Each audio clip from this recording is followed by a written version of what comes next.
Chapter 2, A Sense of Belonging. It's Thursday. I yawned as I flopped into the front seat of Allie's car. Good morning! Well, it's morning anyway. Not sure about the good part. Oh, really? I shot her an annoyed look. You know I'm not a morning person. True, but I see Elliot was waiting for you again this morning. His adorable smile didn't brighten up your day. I lifted an eyebrow and bit back another yawn. I glanced back toward the fence as Allie pulled away, catching a flash of purple as Elliot's head vanished on the other side. I don't know about waiting. He was taking some recycling out for his mom. Every school day. Oh? Is that what he was doing yesterday, too? I guess? She continued to give me that knowing smirk, and I rolled my eyes. Why are you looking at me like that? Oh, no reason. She looked like she was holding in a laugh at my expense, but I had no idea what her deal was. I had a feeling I didn't want to ask. Not unless I wanted to endure some of her teasing. You don't even have like a niggling, a hint of what it could be? And it was way too early for that. I yawned for the third time, trying to keep myself from being lulled asleep by the soothing hum of the car. I always fall asleep in the car. Still having weird dreams? Yeah.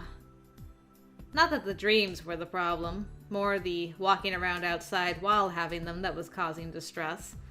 I shot Allie a sidelong look. Has Elliot just caught you every time?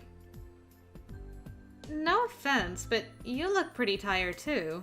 I hope the agency isn't working you guys too hard. Allie made a face, scrunching up her nose as if I'd mentioned something distasteful. How's that going, anyway? Well, the agents are freaking out about a case that's come up, so we interns are getting to do all the dirty work this year. What kind of case? And, by the way, dirty work makes it sound like you're hiding bodies for the mafia or something. Has anyone ever told you that you have a way overactive imagination? You've told me that before. Unfortunately, the dirty work we do is nowhere near that exciting. I wouldn't consider body hiding exciting, but okay.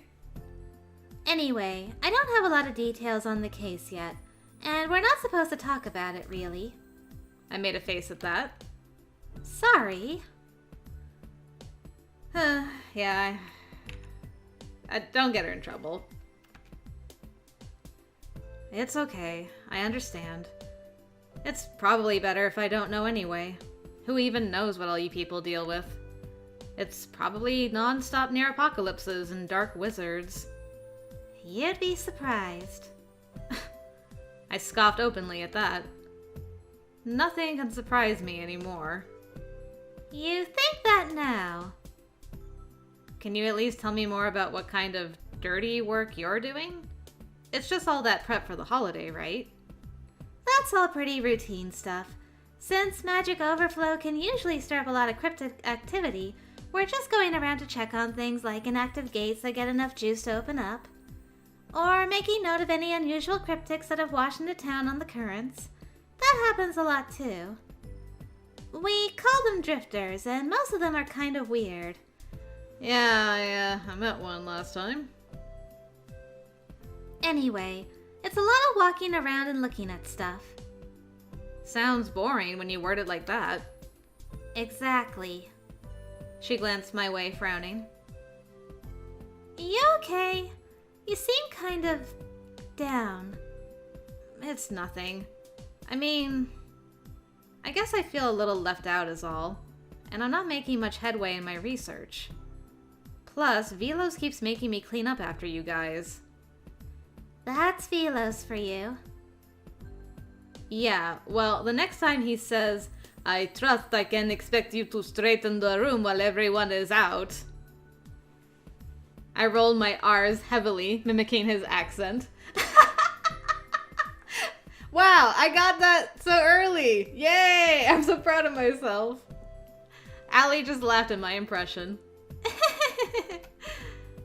I will definitely smack him in the face with one of the sofa pillows. I would literally pay money to see that. If it makes you feel better, once Halloween and Samhain are over, we'll all be spending less time at the agency and more time hanging out in the club. I could even help you with your reading. It would be way more convenient if they just had a class on this stuff or something. They actually did consider adding one, but it was kind of hard to make a cover story about it being a weird elective. I mean, they have to have a valid reason to keep normal students from signing up for it, which kind of raised some eyebrows since it's difficult to justify some kind of exclusive class not everyone can participate in. Maybe just make a database where people can search information easier? There is one actually, but it's not available to the public. What? That's not fair. Well, there are some agreements in place. A lot of races don't actually want information about their weaknesses and such to get out, you know. I guess that's understandable. But it's kind of shocking some tech-savvy cryptic hasn't put all this on the internet anyway. The Athenaeum, Velus's library, is the most complete source of information in the world. How easy do you think it is to get books out of there? He lets me borrow them. Yeah, because you're taking them to the school where he works part-time. Not going to be that easy for others. I guess you're right, but still. Not that people haven't tried, but they crack down on it pretty fast. And besides, reveal the wrong secrets and don't cover your tracks well enough, someone's going to show up to your front door ready to make you vanish. Yikes. People in this community have a pretty strong sense of self-preservation. Seems like a lesson most probably learn pretty fast. Usually. Allie patted my shoulder. Look on the bright side. It's been a week and you haven't nearly died yet. That's great. That's horrible. How on earth is that something to celebrate? She just laughed while I fretted that going a week without a near death was apparently something worthy of note on this side of things.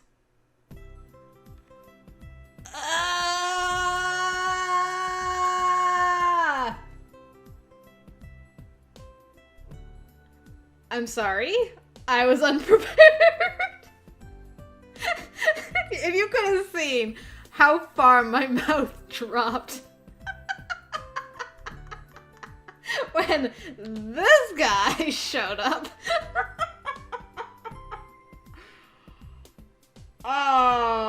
Hello. Oh, please tell me you're a dragon. When I got up to the club room that morning, the only other person there was Drayson. I loitered in the door uncertainly for a moment. He was another club member I didn't know extremely well. He showed up in the club sometimes, but didn't seem to really be involved in agency-related things like the others. At any rate, I never saw him go off with them in the afternoons. Other than the fact that he was a grade below us and apparently had naturally pink hair, I really knew nothing about him. Okay, so he's the main protagonist in an anime. Good to know.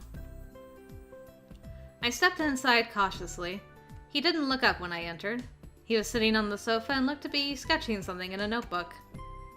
My interest was piqued, as it always was when I met another person who was into art, but I reminded myself I was there to study. I wasn't going to let myself get distracted. I went to get my books, then sat in one of the wingback chairs opposite the sofa. But as much as I was trying to ignore him, I couldn't help but study Drayson at least a little. I mean, he had waist-length pink hair. That was worth sparing a little attention for. As if aware I was watching him, Drayson looked up and smiled. I flushed slightly, having been caught staring. I smiled back, trying to play it cool. I didn't hear you come in. I know that feeling. I get pretty absorbed in my art when I'm drawing too. You like art? Really? His entire face lit up like a puppy that had just been given a new toy. His own sketchbook was immediately forgotten. Can I see your drawings? Do you have any with you? I guess so. I mean, I do have my sketchbook here. He eagerly held his hands out, and, still promising myself I wasn't going to be distracted by this for very long, I dug in my book bag and relocated to the sofa as I handed it over to him. I watched him carefully as he slowly flipped through. It always made me anxious when people looked at my drawings. If they didn't react at all, I worried they thought my art was bad. If they did react, it drove me nuts because I wanted to see what they were reacting to and ask why they were reacting that way. Yeah, know the feels. I tried to sit calmly while he looked, wondering if I should just leave him be and go try to do some reading instead. You sketch a lot of portraits. Yeah, I like drawing faces. I can tell. You're good at it. Who's this girl here? You draw her a lot. I took the sketchbook from him and studied the drawing he was referring to. Wow! New artwork, nice. I have been drawing her a lot lately. A white-haired figure with piercing eyes and a pair of small horns curling around the sides of her head. She was... I wasn't sure.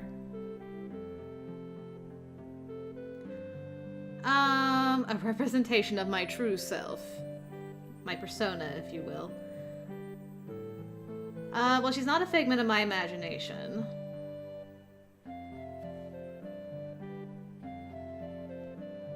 I like either the top or the middle.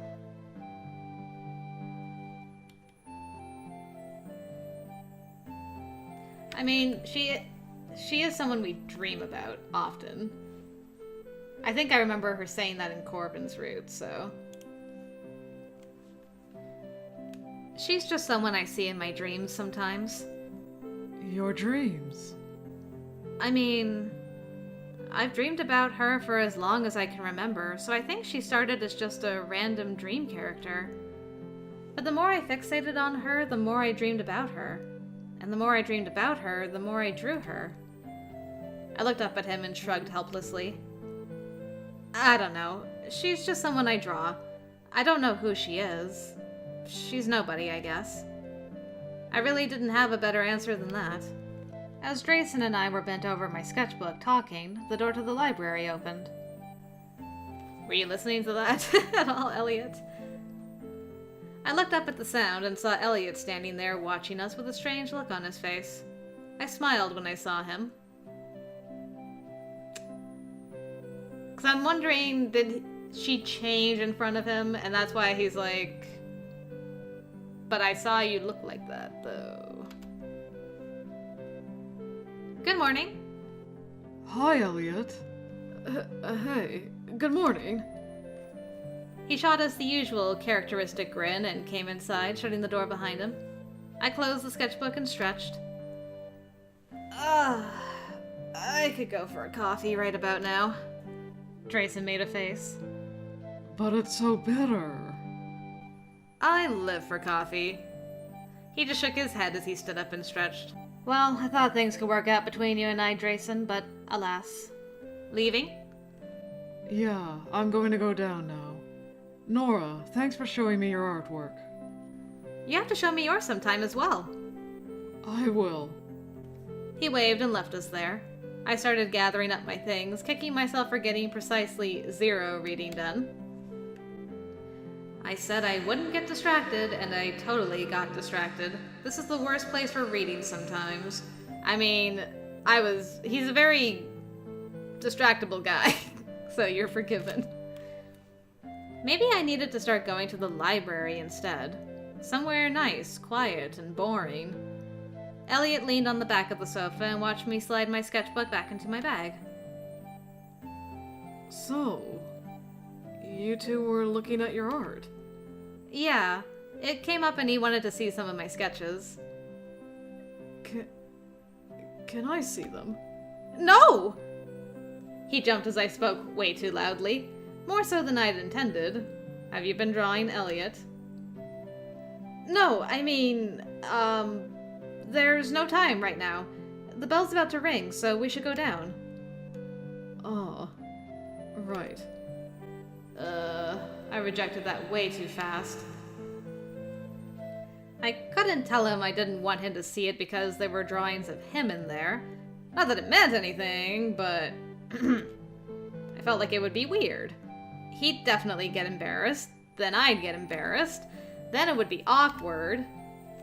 It wasn't like he was the only club member I'd drawn. He was just in there a lot more than the others. I just sort of liked drawing his face. I hadn't thought much about letting Draken see. As someone who'd like to draw, he'd get it. But I didn't want Elliot to get the wrong idea. I cleared my throat and smiled as I stood. Wanna walk down with me? Sure. So are you just getting here, or were you in the library with Velas again? We usually do a check-in with him in the morning, just in case he has any work for us here at school. I don't know if Allie mentioned, but we kinda keep an eye on things here as well.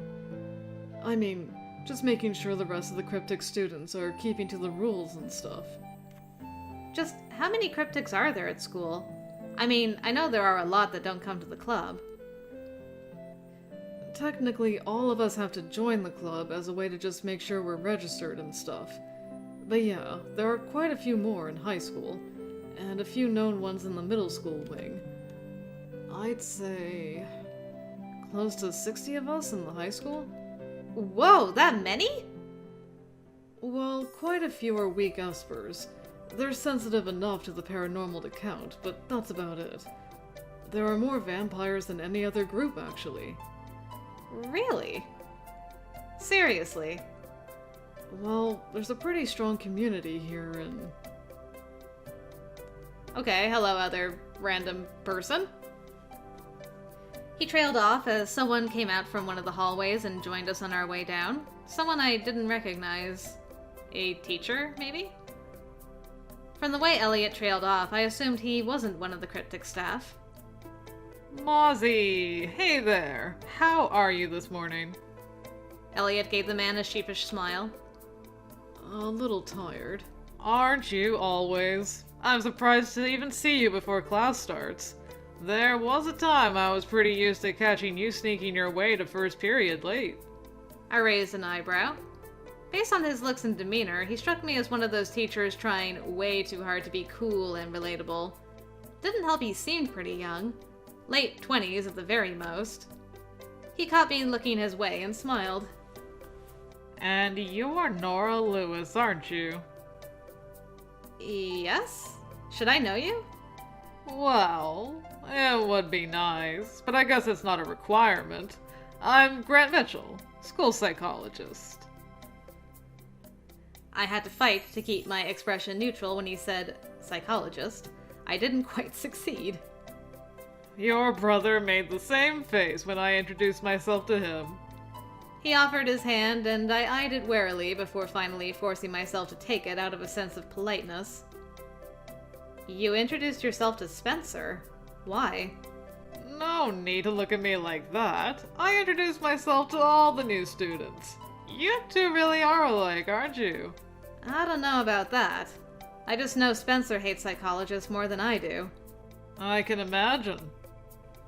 I gave him a sharp look, but he held both hands up sheepishly as if to fend off the glare.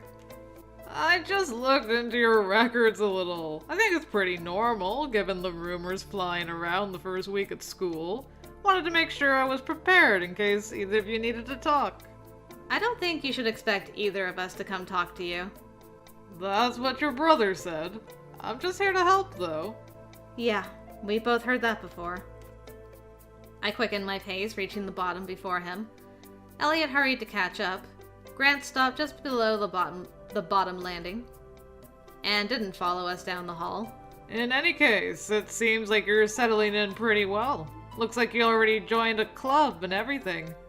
Paranormal Mysteries, right? That's where you two are coming from?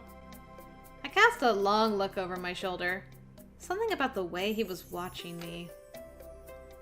Yeah? I guess your brother didn't join it with you. There's no rule that says he has to. Of course not. I just figured since you're twins and all, you must be pretty close. Well, looks like you were wrong on that front, too. It happens. Anyway, you two better head to class before you're late. But remember, you can always talk to me if you need to. I've been so aggro to this guy. I wouldn't be surprised if he's also a vampire. So I'll be nice to the potential vampire guy. Right. I'll remember that. I had no intention of actually going to talk to him. Ever. And I doubted Spencer would either. But if being polite would get him off my case, I was okay with that. And he just out of existence. Elliot and I left him there and started down the hall. Grant didn't follow us this time. We walked silently for a moment before Elliot leaned down worriedly. Hey, are you okay? Huh? Sure. Why? Well, I don't know. When Grant said he was the school psychologist, I guess you seemed a little upset. He frowned thoughtfully. Upset isn't really the right word. Maybe guarded or something? Spencer and I haven't exactly had great experiences with psychologists. When you encounter one bad one, it's hard to not be suspicious of them all after that. I have a bit of a knee-jerk negative reaction, that's all. Aw, that makes sense, I guess. Sorry if I seemed rude. I just wasn't expecting it, that's all. Hey, I don't think you were rude or anything. That's not it. I mean, I wasn't trying to imply that. Well, I try. Spencer is worse than I am. I mean, he had it a lot worse than I did back then, too. But I still don't like them, or that look they always give you. Like, they think you're hiding something. And I don't like that he looked at our records, either. There are some things I just wish would stay buried. I totally get that. Though, for the record, I don't think Grant's a bad guy. Most students seem to like him. You don't have to be a bad person to make bad decisions or say hurtful things. Sometimes I think that the reason Spencer's the way he is now is because of the way some of the psychologists he worked with treated him. They seem to just make the whole thing worse. Always digging, trying to uncover what they thought we were lying about. So I don't have a lot of faith in that profession, you know? Having someone waltz up to me and act like he can solve all my problems? Call me a cynic, but yeah, right. I understand. Anyway, I take it he's not, you know, a cryptic? No, definitely not. Okay. Just another reason to keep my distance, then. Not like he could help with anything anyway. Bleh. When we reached literature a few minutes later, there was a bit of a fuss going on. It seemed like we were having a seat reassignment since we were starting a new play. Alright. Please tell me you've hooked me up, teacher. Aw, with Allie? Come on! But Elliot. I mean, I love you, Allie, but Elliot. To my great delight, I was seated by Allie this time. I slid into my new desk and shot her an excited grin. Hey, buddy! Seated behind us were Mark Lowe and Danny. Okay, so those two are going to be reciting for our pleasure. Elliot was all the way across the room from us, seated next to a boy I didn't know. He looked so pained. He shot us a forlorn look as he slid into his desk. Allie leaned around me and waved at him. Now that is just the saddest look I have ever seen. Yeah, poor guy. I waved, but it didn't seem to cheer him up at all. I spent the rest of the class trying really hard to not look like I was having too much fun.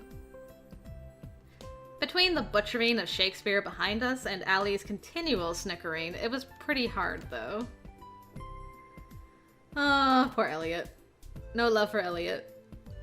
The rest of the morning went by pretty quickly, considering how tired I was. Nothing out of the ordinary happened. Trig was the usual blur of numbers and triangles. Chemistry was the usual blur of symbols and science stuff. I was able to ignore Spencer through both. Lunch was a welcome reprieve. My usual table was with Danny and Elliot. They had adopted me into their group during the first week, and I'd gotten in the habit of eating with them each day. Their friends were a little loud, but they were a fun, friendly bunch. When I arrived, I was surprised that Elliot was nowhere in sight. He was usually one of the first ones there. I slid into my usual seat, next to Danny, and nodded to the empty chair on my other side. No Elliot today? He had to go to the library. Elliot did? Man, I didn't think he even knew where the library was. I raised an eyebrow at Danny. He has to check out a book or two? He needed to talk to Velos. The super hot library assistant? I don't think I've ever seen him talk to anyone. Alright, Raven's got a crush on Velos, confirmed. Super hot? Velos. Really? Mildly attractive at best. Oof, get wrecked. Then again, I might have been letting my recent annoyance with him cloud my judgment. Regardless, a chat with Velos meant it was something club-related. Or at least supernatural-related. I gave Danny a sidelong look. He looked weirdly serious. Wonder what that's about. So, Danny, you planning to come to the party this year? The conversation dissolved into a conversation about a party Danny wasn't going to, and James subsequently trying to cajole him into it. Okay, so we're skipping that. I listened casually for a bit while picking over my lackluster lunch. Even though everyone was chatting noisily, it still felt weirdly quiet without Elliot next to me making dumb jokes in my ear. Aww. And the warm cafeteria was making me sleepy. The lack of sleep was definitely catching up to me. Man, I really need a nap. Hey, Earth to Nora. You still with us? Huh? I was asking if you'd like to come to the party this year. You're invited, you know. Oh! I don't think so. I highly doubt my mom is going to let me do anything like that anyway. She likes us home for most holidays. Come on, you two. I hope you two know this is our last Halloween party of high school and you are missing out. Sorry, James. I gathered my tray instead. Leaving already? Yeah, not really hungry. I'll see you guys later. I'm going to go walk around a bit before I fall asleep. I shot Raina a smile as I went to toss my trash and head out. I stepped into the hall and let out a long sigh. Just needed to wash my face and wake up a bit. The day was half over, but government was already a bit of a snooze fest, even on a well-rested day. I'd never make it through at this rate. Coming through! Hi, it's been a while. The door to the lunchroom burst open behind me, and Corvin flew out, swinging around me precariously. Sorry, excuse me. He bolted past me, shooting me a quick wave as he fled down the hall. Wonder where he's off to in such a hurry. Oh, probably some Ora he's gotta catch. Honestly, I really wondered how the Paranormal Mysteries Club managed to keep their secret, given how weird everyone in it was. Sure, there were rumors, but they were just rumors. Nothing more than that. Maybe Velos just erases everyone's memories all the time. That was probably a full-time job in itself. I smiled to myself as I headed for the nearest bathroom, hoping some cold water would help wake me up before art. I always get worried when I come into this bathroom. I leaned over the sink, rubbing the water out of my eyes. Just had to make it a study hall, where I could conceivably sleep without being noticed. I yawned and reached for the paper towels to pat my face dry. I tossed them in the bin and looked at the mirror to give my hair a quick check. What was... For just a second, a split second, my eyes. I blinked several times. It was already gone, but for just a second they shone blue. Yeah, the glamour's dropping. Leaning closer to the mirror, I tilted my head to the side, wondering if it was just a trick of the glass. Maybe the lighting was weird or something? I looked overhead with a frown. I could have sworn Ugh. With all the weird things that had been popping up around the school lately, I was overthinking things. Something like that probably wouldn't have even caught my attention before. Now I was half convinced every little thing was supernatural. Of course, it was probably natural to question things now, knowing what I did. But I wished I could go back to when tricks of the light were just that, and I didn't pay attention to this sort of thing. Kinda hard to do when those shadows and blips of movement out of the corner of my eye had a tendency to turn into faces leering at me from the trees and figures sweeping through the shadows at the end of dark hallways. I rubbed my eyes. Maybe I was just tired. At the very least, the shock had definitely woken me up a bit. The bell rang a few seconds later, and I got my things together to head to art. I glanced back at the mirror once on my way out. Weird.